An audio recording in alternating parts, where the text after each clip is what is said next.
Hi guys, welcome to another episode of the Aspiring Entrepreneur. It is the week before Christmas. I hope you guys are doing well, and it's probably not going to be too crazy the next couple of weeks, just with a lot of traders taking vacations. I wouldn't be surprised if we don't see a whole lot of volume and action this week.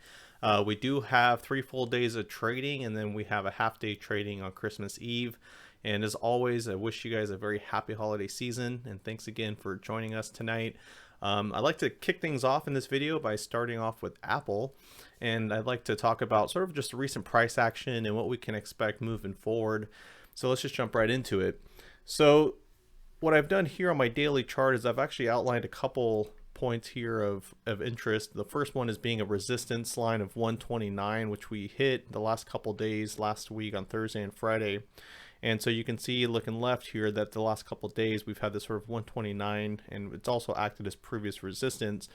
And then of course, as we broke through our previous resistance from last week around 125, that now becomes our support, which we validated.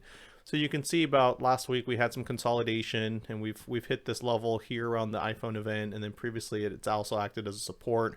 And then of course we had, after the post split, this unwind, and we've sort of been consolidating and trading sideways. You know, we've talked about how it's been sort of like a boring stock. And so what happened here was we actually had this massive breakout, and I hope that, you know, a lot of times we talk about buying the calls on the dips and selling them on the rips, and you can see here we had this massive breakout through the resistance and on this day here. And that's where Apple really traded. You know, the low was 124 and the high was 128. So it was a $4 move. And if you look at our average true range, you can see we trade usually within a $2.5 range. So to see Apple move 4 points, and it's been such a long time since we've seen such a candle. And so now that we broke through that, it now becomes a support, which we haven't validated recently, which is what I was expecting on Friday when we had that S&P hype with Tesla, and we were expecting that a lot of these stocks to dip. Now tonight, McConnell has actually approved the stimulus. They are expecting to vote on it, and we are trading at all-time highs. You know, if you look at the Dow, if you look at the S&P, we're really trading at real highs. So how much of that news is already factored in is what we should really be asking ourselves, right? Is that we know that COVID has caused a lot of shutdowns. We know that there's a lot of people hurting out there, and the stock market continues to go. And is that because of the stimulus hopes? Is that because we were expecting the stimulus? So how much of that news is already built in? And that's something that I kind of want to throw in as this week's stock tip, is that when you are trading a stock, you know, how much of that news that you're sort of expecting, whether it's good earnings, whether it's a merger, whatever that catalyst is, how much of it is already known and factored into the stock price? So when that news officially comes out and people are expecting to buy then, or expecting to buy it, you know, around that time, and they see that the stock's actually tanked, is that people essentially really just taking their profits because now, you know, again, it's sell the news, right? So a lot of times we need to just be careful just to make sure that we're not caught up, you know, where we're in something and it's just gone up a whole lot, and all of a sudden we get involved and it tanks, and now we're sort of caught bag holding. So in this case, you know, what I expect us to do this week is validate this 125 area. So anything under 125 to me is a buy right now for Apple.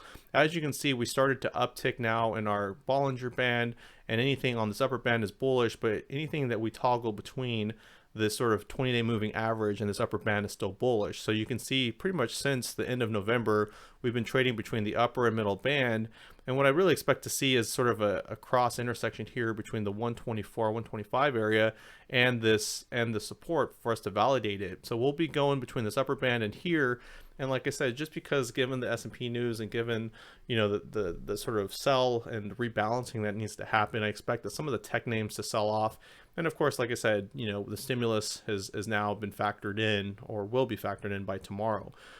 So, you know, expect to kind of get in here around 124, 125, and we'll continue this upper band. And keep in mind, guys, we're still not at all-time highs, which we're back here around September 2nd. We had the all-time highs at 138. So once we consolidate a little bit on the high 120s, you know, between the 125 to 129 range, again, I expect us to trade right back into the 130s. And if if you're looking for some trading ideas when we are down here, feel free to buy some of the 130 calls 1 to 2 months out, and then you can wait and you can either day trade those or you can sell them once we get back up to the 130s.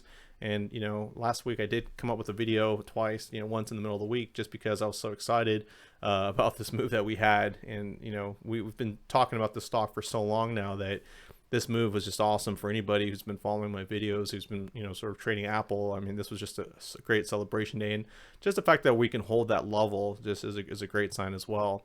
So with that said, guys, in terms of the price action, you can see that level of the 124 was where we broke out on Tuesday, and then we sort of traded sideways.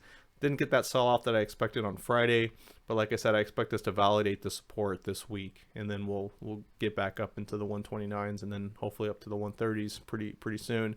All right, guys. Well, if you have any questions or comments, let me know below. Again, if you hit the like and subscribe button, if you enjoyed this video and want to know more and learn more about Apple and other stocks that we trade on this channel. And also, we are a 100% free content channel. We don't sell you anything, so any support that you can do, I'd appreciate it. If you have any questions, again, just feel free to throw them below. I do answer everything, and I appreciate you guys and wish you guys honestly the best of luck and happy holidays. Don't forget to less screen time, more time with family. And with that said, guys, have a good day. We'll take care. Bye bye.